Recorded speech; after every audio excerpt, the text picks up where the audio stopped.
Ернұр Бекзатұлы 3 күн бұрын бауырына жабысқан құрттан ота жасап құтылды. Қазір өзін қалыпты сезінеді. Алайда құрт ауруына қалай душар болғанымды білмеймін дейді ол. Ішімде ісік пайда болғаннан кейін байқадым. Ауырмады, ештеңе болмады. Мысалға кеп УЗИге түсірдім. УЗИде эхинококк деді бір құрт. Ол иттен, мысықтан немесе шекеттерден шығады деді.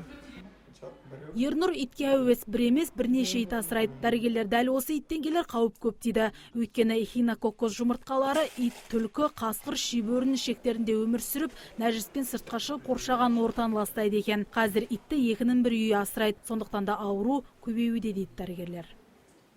Бұрындары жылына шамамен 190-180 науқастар операция болса, қазір құрттың ауруымен былтырлары 300-ден жоғары операция жасадық.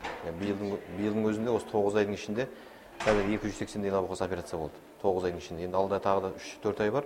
Ол енді 350-ден асып кетеді. Өйткені күнделікті осы құрт ауруға кемінде 2-3 науқас операция болады.